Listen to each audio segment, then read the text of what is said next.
Dalam Bapa dan Putra dan Roh Kudus. Amin. Allah Tritunggal Maha Kudus, puji syukur kami aturkan kepadamu ya Bapa.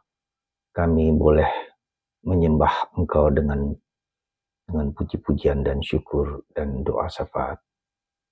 Bantu kami ya Bapa untuk semakin mengenali, mencintai, mengasihi korban persembahan yang agung, yaitu Ekaristi. Terpujilah namamu kini dan sepanjang segala masa. Amin. Para saudara, hari ini adalah Hari Raya Idul Adha di negara kita, di mana umat Islam merayakan Idul Kurban, dan yang dikurbankan adalah Ismail. Meskipun ada perdebatan teologis, karena bagi orang Kristen yang dipersembahkan adalah Ishak, istri sah dari Abraham, itu Sarah. Sedangkan Hagar adalah katakanlah istri karena dia budak dari Mesir, ya, yang kemudian melahirkan Ismail. Oke lah, kita tidak mau berdebat tentang siapa yang dikorbankan, Ismail dan atau Ishak. Tetapi yang penting adalah bahwa unsur penting di dalam penyembahan yang benar kepada Tuhan ada 3 hal. Sesuai dengan Paulus mengatakan ada 3 part, yaitu apa? Altar, kurban, dan imam. Jadi sekali lagi, altar, kurban, dan imam. Nah, altar, kurban, dan imam itu merupakan syarat penting untuk penyembahan yang sesungguhnya kepada Tuhan. Ya, altar adalah tempat untuk semacam meja di mana korban itu dikorbankan, dipotong, dicacah, dibelah, dan segala macam. Yang satu lagi adalah imam. Jadi persembahan yang benar itu, korban yang benar itu ada 3 aspek itu, ya, 3 aspek penting itu. Nah, karena itulah maka saudara kita umat Islam mengorbankan Ismail kepada Tuhan sebagai penghapus segala dosa-dosa mereka. Nah, bagi kita orang Katolik, terutama orang Katolik di sini adalah korban itu pada waktu penyaliban Yesus itu. Jadi Yesus dikorbankan, menderita, korbankan disalib, ya, sebagai pengganti dari anak domba Allah. Anak domba Allah itu sudah dalam perjanjian lama sudah dihapus dalam kitab Ibrani, sudah dihapus. Korban perjanjian lama berupa binatang-binatang, itu korban Harun. Nah, sedangkan bagi orang Katolik korban yang benar itu adalah korban Melkisedek, Raja Salem, Raja Damai, ya, yang mempersembahkan apa? Roti dan anggur.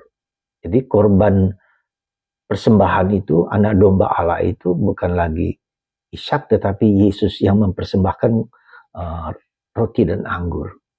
Jadi itulah yang menjadi pegangan penting bagi orang Katolik, ya, bahwa Ekaristi itu adalah yaitu pengorbanan Kristus.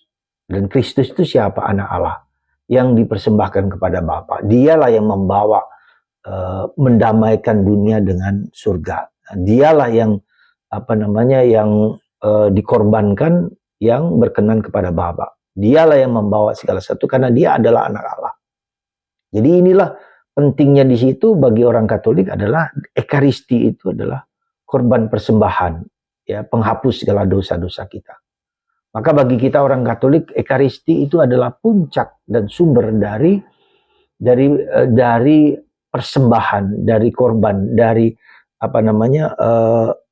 penyembahan yang benar berdasarkan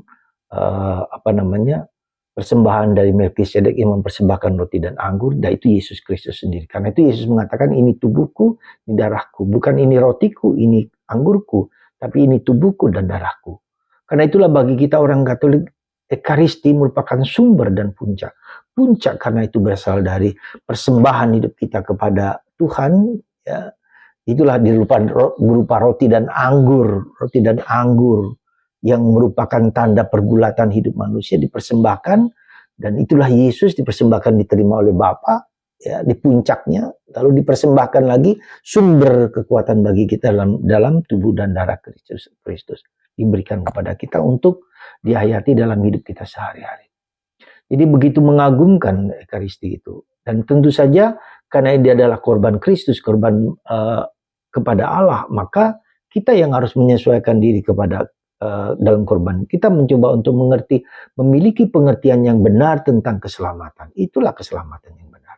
Ya, jadi para saudaraku terkasih dalam Kristus, kalau kita belum bisa menghayati itu, enggak apa-apa. Itu adalah suatu proses yang panjang dan lama, karena kita harus memberikan diri kita kepada Tuhan, kepada Yesus. Yesus diberikan kepada Bapa oleh dalam Ekaristi, oleh imam itu, kita para imam yang ditabiskan oleh uskup sebagai wakil dari para rasul. Jadi sekali lagi, imam itu bukan pendeta, tapi imam itu yang ditabiskan oleh uskup, ya, ditabiskan oleh uskup yang adalah wakil pengganti dari para rasul. Jadi kredibilitas dan validitasnya di situ. Ya, maka 3 aspek ini penting. Penyembahan kita yang paling dahsyat itu adalah Ekaristi, berupa korban, altar, dan imam. Ingat itu, ya.